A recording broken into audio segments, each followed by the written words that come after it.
नमस्कार, सुबह के 9 बजने वाले हैं और ये वक्त है 9 की 9 खबर का। मैं हूं आपके साथ विभा उपाध्याय। बुलेटिन की शुरुआत इस वक्त बड़ी खबर से, खबर कटिहार से, जहां मनसाही प्रखंड में दिल दहला देने वाला एक मामला सामने आया है। दरअसल पंचायत चुनाव के दौरान दबंग प्रत्याशी के पक्ष में एक तरफा वोट नहीं करने पर पहले तो वोटरों के साथ मारपीट की गई और फिर वोटर नरेश शाह पर पेट्रोल छिड़ककर आग लगा दी जाती है। देखिए, ये वो तस्वीर है जो परेशान करने वाली है, कई सवालों को खड़े करने वाली है। पेट्रोल छिड़ककर आग लगा दी गई और सिर्फ इसलिए क्योंकि प्रत्याशी के पक्ष में वोट नहीं किया गया। आग से झुलसे नरेश को सदर अस्पताल में भर्ती कराया गया है, जहां इलाज इस वक्त चलता हुआ। पीड़ित की मां ने बताया कि पंचायत चुनाव में वार्ड सदस्य पद से दूसरी बार विजयी हुए प्रत्याशी संजय सिंह अपने समर्थकों के साथ शनिवार को उनके घर पर आकर वोट नहीं देने की बात कर मारपीट करने लगा। मारपीट करने की सूचना उन्होंने पुलिस को दी, लेकिन पुलिस ने इसे गंभीरता से नहीं लिया, जिसके बाद नरेश को जिंदा जलाने की कोशिश की गई। सब कुछ ला कर ले गए, कल के चलो काल के बाद काले बीत गया, चलो सब मिलकर खाते पीते हैं। खा लिया उसको पर पेट्रोल का के छिड़ दिया और जब घर आने लगा तो आग लगा कर चमक सुता दिया। कौन ले गया था उठा के? कौन? संजय दास, विजय दास, रवि दास, सुरेश दास, लालू दास और सहयोगी सुब्रत को हमारे साथ इस वक्त ज्यादा जानकारी के साथ फोन लाइन पर कटिहार से जुड़ गए हैं। सुब्रत, एक गंभीर आरोप पीड़ित पक्ष की तरफ से, जिसमें पुलिस वालों ने मामले को गंभीरता से नहीं लिया और अगर लिया होता तो ये हादसा सामने नहीं होता। निश्चित तौर पर पंचायत के विकास के लिए पंचायत चुनाव बहुत बेहद अहम है, लेकिन जिस तरह की तस्वीर आया है ये दिल दहला देने वाली है। एक बड़ा बात ये भी है जो पीड़ित पक्ष द्वारा कहा जा रहा है कि घटना में जब मामूली मारपीट की स्थिति हुआ था तभी उन लोगों ने पुलिस को सूचना दिया था, लेकिन पुलिस ने इसको गंभीरता से नहीं लिया, जिसके परिणाम वो जो प्रतिनिधि है उनका इतना मन भर जाता है, वो अपने समर्थकों के साथ पंचायती के बहाने से तो बुलाते हैं कि मामले को सुलझा लिया जाएगा, लेकिन पेट्रोल छिड़क कर जला दिया जाता है। फिलहाल नरेश शाह की स्थिति मेडिकल कॉलेज में है, गंभीर स्थिति में इलाज चल रहा है। हालांकि हम लोगों से बातचीत हुई, पुलिस के वरीय पदाधिकारी से बातचीत हुई है, 3 लोगों पर अब मामला दर्ज कर लिया गया है और जल्द गिरफ्तार करने की बात कहा जा रहा है। लेकिन कुल मिलाकर एक गंभीर विषय है पंचायत चुनाव में सिर्फ सुब्रत, लेकिन क्या पुलिस इस बात को स्वीकार कर रही है कि जानकारी उससे थी, उस तक पीड़ित पक्ष ने फोन किया, मदद की गुहार लगाई गई थी, और अगर मदद के लिए पुलिस टीम नहीं पहुंची तो क्या तर्क है उनके पास? देखिए, तर्क जो है बेहद मामूली तर्क है। तर्क ये दिया जा रहा है क्योंकि पंचायत चुनाव के लंबे फेज चल रहा है और जब इस तरह की सूचना लेकर गया था तो थाने पर, जो मनसाही थाना है उसमें वरीय पदाधिकारी मौजूद नहीं थे। थाना प्रभारी के दूसरे जगह में कहीं ड्यूटी लगा हुआ था, दूसरे फेज पंचायत चुनाव करवाने की जिम्मेदारी को लेकर ड्यूटी लगा हुआ था। इस कारण जो भी पदाधिकारी उस समय थे उन्होंने इस मामले को गंभीरता से नहीं लिया या उस गंभीरता को नहीं समझा, जिस कारण ये घटना हुआ है। और बिल्कुल ऐसे अधिकारियों पर क्या कार्रवाई की जाएगी, ये भी एक बड़ा सवाल है। बहुत बहुत शुक्रिया सुब्रत को इस तमाम जानकारी के लिए। खबर मुंगेर के हवेली खड़गपुर से, जहां पर पंचायत चुनाव के दौरान मुखिया पद के 2 उम्मीदवार आपस में ही भिड़ जाते हैं। देखिए ये तस्वीरें जरा आप, जो आपके टीवी स्क्रीन पर इस वक्त हैं। 2 प्रत्याशी और चुनाव जीतने की सनक कहिए इस कदर हावी है कि वो उम्मीदवार आपस में भिड़ते हैं, समर्थक आपस में भिड़ते नजर आते हैं। मामला नाकी पंचायत का है, जहां बूथ नंबर 25 और 26 पर मुखिया पद के 2 प्रत्याशियों के बीच मारपीट शुरू हो जाती है। मामला सुलझाने पहुंची पुलिस के साथ भी हाथापाई की गई। मारपीट का वीडियो भी सोशल मीडिया पर वायरल हो रहा है और देखिए पुलिस की मौजूदगी में ही ये लोग एक दूसरे के ऊपर जोर आजमाइश करते नजर आते हैं।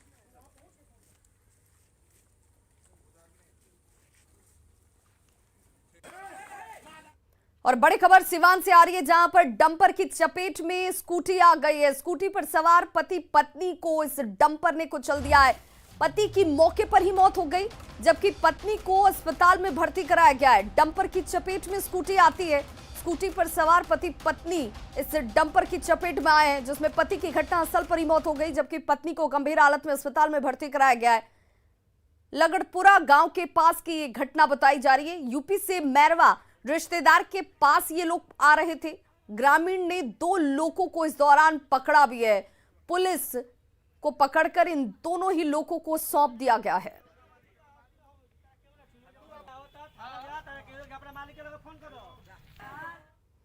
बाढ़ अनुमंडल के हाथीदह थाना के पुलिसकर्मी इन दिनों पेयजल को लेकर परेशान हैं। परेशान थानेदार ने अधिकारियों से गुहार लगाई है।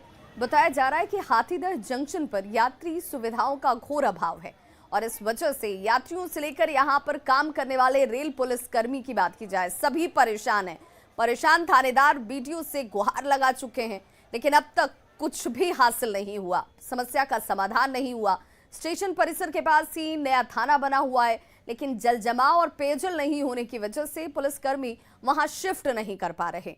सरकारी ट्यूबवेल डूबा हुआ है, पानी की सप्लाई इस वजह से बंद है। क्या शिफ्ट अभी तक इसलिए नहीं किए हैं कि उसमें बाढ़ का पानी आ गया है, बाढ़ के पानी से आपको भर गया है और जब तक पानी नहीं निकलेगा तो हम लोग शिफ्ट कैसे कर सकते हैं। पानी के लिए हम पानी का मोटर भी डूबा हुआ है। गोपालगंज के किसानों को दोहरी मार झेलनी पड़ रही है। नीलगाय खेतों में खड़ी फसलों को चर जा रही हैं, वहीं उन्हें रौंदकर बर्बाद भी कर दे रही हैं, जिससे किसान बेहद परेशान हैं। कुछ दिन पहले ही जिले में कई दिनों तक लगातार बारिश से पहले ही किसान की कमर टूटी हुई थी। लगातार बारिश की वजह से उनकी फसलें बर्बाद हुई थी। खेतों में खड़ी धान की फसल खेतों में ही गिर गई। भारी बारिश से गन्ने और सब्जी की फसलें बुरी तरह से प्रभावित हुई हैं। खेतों में पानी लगा हुआ है। अब जो बचा कुचा था उससे नीलगाय चर रही हैं।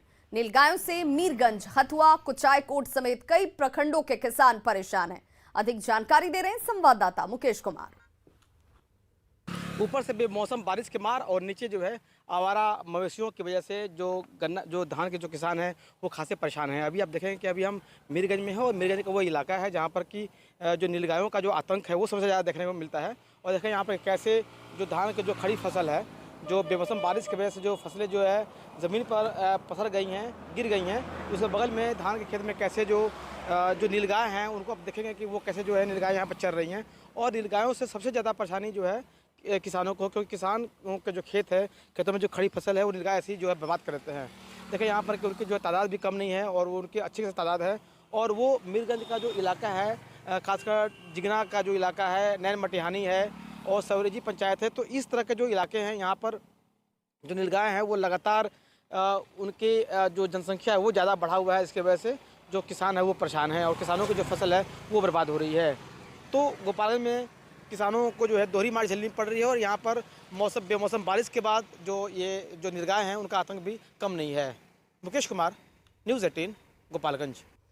नालंदा जिले के किसान इस साल लगातार हुई अच्छी बारिश से काफी खुश नजर आ रहे हैं, लेकिन चित्रा नक्षत्र में हुई भारी बारिश के बाद किसान उदास हो गए।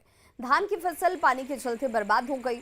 धान की फसल कटने से पहले ही खेतों में गिर गई है। खेतों में पानी लगने से फसल को जबरदस्त नुकसान हुआ है। दिक्कत तो यही है कि जो बारिश के पहले जो बारिश पड़ा जो तो हम लोग कामयाब हो गया, उससे धान रोपाई हो गया, धान फूट गया।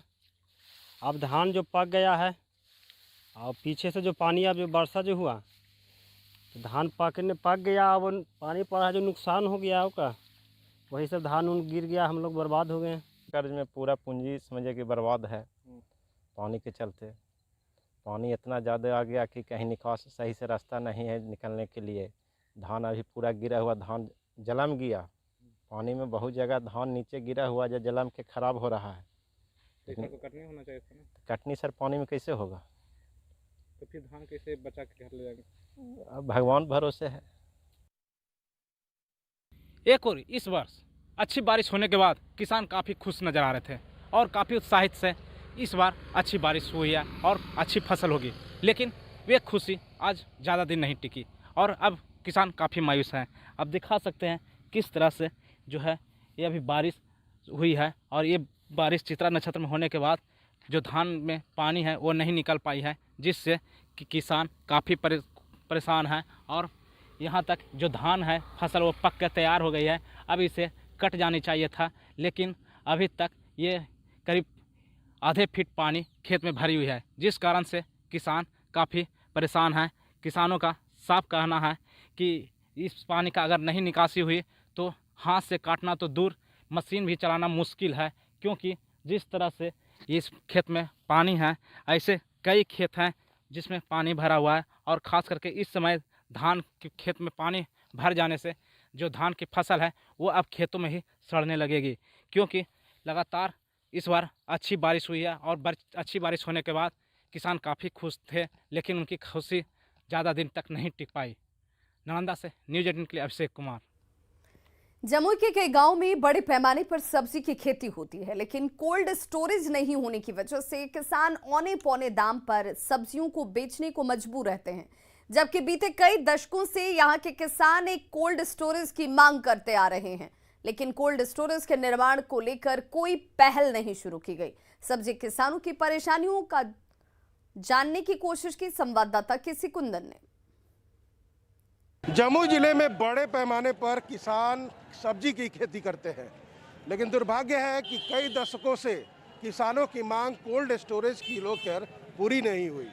मतलब जमुई जिले में प्राइवेट या सरकारी कोई भी कोल्ड स्टोरेज नहीं है, तो किसानों की परेशानी होती है, जिस कारण किसान मंडी में जो सब्जी लाते हैं, जो तत्कालीन मंडी है, वहाँ पर सब्जी औने पौने दाम में बेचना मजबूरी हो जाता है। और देख सकते हैं, जबकि जमुई ज़िले की अगर बात करें तो जमुई ज़िले में ऐसे कई जगह हैं, जैसे खैरा इलाका का अमेठिया गाँव, जहाँ पर बड़े पैमाने पर खेती होती है खीरा की, या फिर निम्न नवादा गाँव जहाँ का सब्जी लखीसराय और शेखपुरा तक जाती है। लेकिन हैरानी की बात है, दुख की बात है कि कोल्ड स्टोरेज नहीं रहने से किसानों की परेशानी होती है और औने पौने दाम में अपना सब्जी सस्ते दाम में बेचने की मजबूरी होती है, चाहे यहाँ के व्यापारी जमुई के व्यापारी के हाथों या फिर दूसरे ज़िले के व्यापारी के हाथों। जबकि कई बार मांग होती रही कि कोल्ड स्टोरेज हो। हमारे साथ कुछ किसान हैं, इनसे बात करेंगे। जी जी जी, क्या परेशानी है बताइए। कोल्ड स्टोरेज नहीं रहने के बाद बहुत परेशानी है सर। हम लोग जो है कच्चा मंदा सब्जी उपजाते हैं, औने पौने दाम में बेचते हैं। हम लोग यहाँ जब जमुई नहीं खाता है तो लखीसराय भेजते हैं। जमुई लखीसराय है और बेगूसराय भी जाता है, समस्तीपुर भी जाता है, नवादा है और बहुत जगह जाता है। कोल्ड स्टोरेज नहीं रहने से बिल्कुल नहीं है सर। क्या मांग, कभी मांग हुई आप लोग? मांग तो हुई है, बिल्कुल होती नहीं है। विधायक सांसद से यही अनुरोध करते हैं कि जमुई में कोल्ड स्टोर होवे और मंडी अच्छा बने, क्योंकि हम ढंड से हैं। हमारे ढंड ग्राम में लमसम बरसाती खीरा एक दिन में लमसम 15 पिकअप होते हैं। सब्जी के जैसे रखने के हालत नहीं है तो क्या है, कुछ हो नहीं है, फूट फाट के काम है, तो उसको जैसे भी कब बेचने पड़ता है किसान के। और 20 रुपये मांग रहा है, हमको मांग रहा है 15 रुपये भसाई जाने पर। और इनका कहना है कि कई दशकों से मांग चली आ रही है कि कोल्ड स्टोरेज यहाँ पर बने, लेकिन कोल्ड स्टोरेज नहीं रहने से जमुई ज़िले के किसान परेशान होते हैं। उनको सस्ते दाम में अपनी फसल को बेचना पड़ता है, जबकि जमुई ज़िले में ऐसे कई गांव हैं जहां पर बड़े पैमाने पर सब्जी की खेती होती है और वो सब्जी की खेती, सब्जी का फसल दूसरे जिलों तक जाता है। केसी कुंदन, न्यूज़ 18 जमुई। बगहा में बाढ़ से बर्बाद हुई सड़कों की मरम्मत अभी तक नहीं की गई, जिससे लोगों को काफी परेशानी हो रही है और दर्जनों ऐसे गांव हैं जिनका संपर्क अभी भी जिला मुख्यालय से कटा हुआ है। पगडंडियों के सहारे ग्रामीण सफर करने को मजबूर हैं।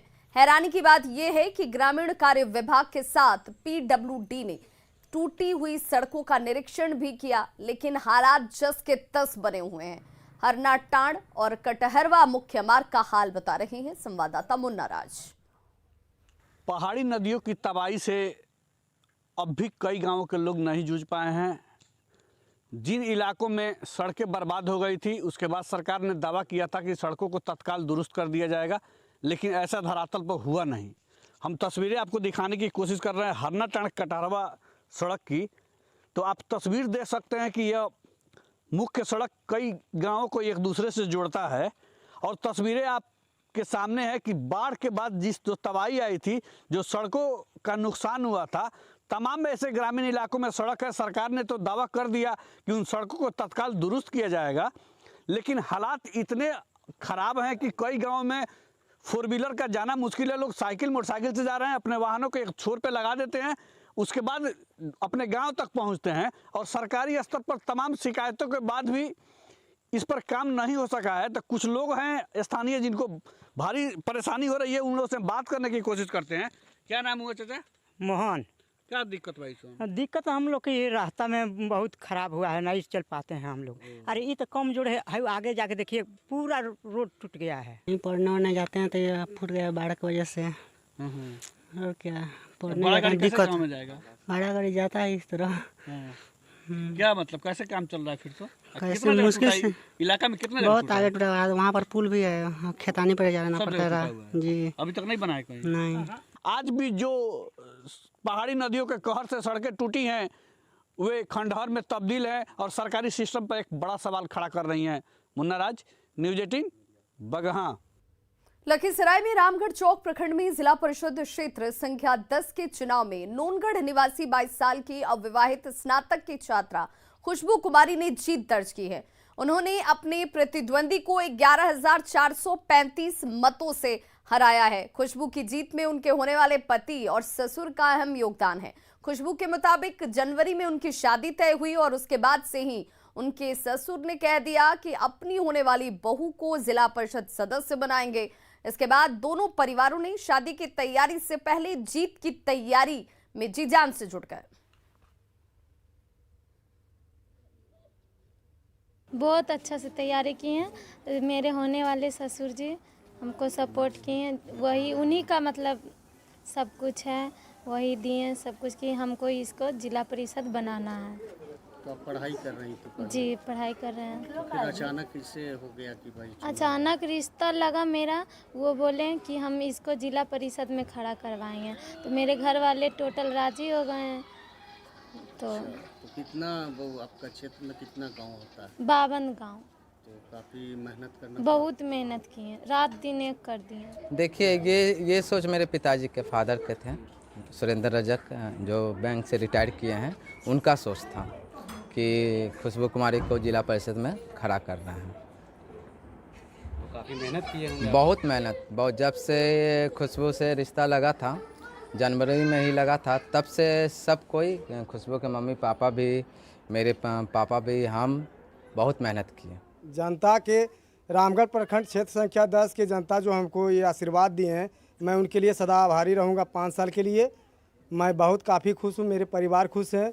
बहुत हमारे रामगढ़ प्रखंड के जितना महिला हैं, बुजुर्ग हैं, युवा कैंडिडेट हैं, सब हमारे परिवार से खुश हैं। बहुत खुश हैं सर कि हमारी बेटी है। हम खुद खुश हैं और हम ये नहीं सोचे थे कभी, लेकिन ये बात सोच लिए हैं कि मतलब हमारी बेटी कहाँ तक, मतलब एक देवी दुर्गा मतलब मेरे घर में जन्म ली है, जो कि अच्छा इतिहास छपा गया है। भागलपुर में वृद्धाश्रम में रहने वाले बुजुर्ग अभी से ही दीपावली की तैयारी में जुट गए हैं। बुजुर्ग महिलाएं और पुरुष मिलकर रंग भरने का काम कर रहे हैं। ये बुजुर्ग दिया बनाने का काम भी करते हैं, जिससे इनको कुछ आर्थिक सहायता मिल जाती है। देखिए संवाददाता आशीष रंजन की रिपोर्ट। दीपों का त्यौहार दिवाली नज़दीक है और अभी हम खड़े हैं भागलपुर के वृद्धाश्रम में। लोदीपुर स्थित ये वृद्धाश्रम है। आप देख सकते हैं कि यहाँ जो बेसहारा लोग हैं, जिनको घर से निकाल दिया गया है, वो लोग यहाँ पर रहते हैं और ये लोग जो है अब दिया बनाने का काम कर रहे हैं। और दिवाली में जो है दूसरों के घरों में रोशनी के साथ साथ दिए में चमक आए, लोग इसकी खूबसूरती को देखें, इसको लेकर यहाँ पर पेंटिंग की जा रही है दियों में। और सामाजिक संगठन के द्वारा जो है लगातार इन लोग को ये मुहैया कराया जा रहा है सामान, कि ये जो दिया बनाए तो वो बाज़ार में जाए और बाज़ार में इसकी अच्छी खासी कीमत मिल सके, जिससे इनको भी फ़ायदा हो। दीपावली में बढ़ेगा, पैसा आएगा तो कुछ पैसा हमको भी मिलेगा। घर से क्यों ना बाहर आ गए? घर से बाहर आ गए, बेटा पुतों ने वो भूत धरा दिया 12,000 टका दे के। वही से हम निकल गए कि 10वीं है, 10वां द्वार खुला है, आज हम डूबिए जाएंगे गंगा जी में, रहेंगे नहीं। बेटा पुतो तकलीफ देता था? बहुत तकलीफ। मैं भी एक छोटी सी प्रयास कर रही हूँ कि इनको एक दिए के सहारे से अगर ये इनको बनाती है और इनको ये पेंटिंग करती है और इसे मार्केट में सही दाम पे इनको अगर इसको सेल किया जाता है तो इनका भरण पोषण और अच्छे ढंग से होगा और इनका भी मन और अच्छे से यहाँ पे लगेगा। आशीष रंजन, न्यूज़ 18 भागलपुर। तो खबरों का सिलसिला लगातार जारी है, आप देखते रहिए न्यूज़ 18 बिहार झारखंड।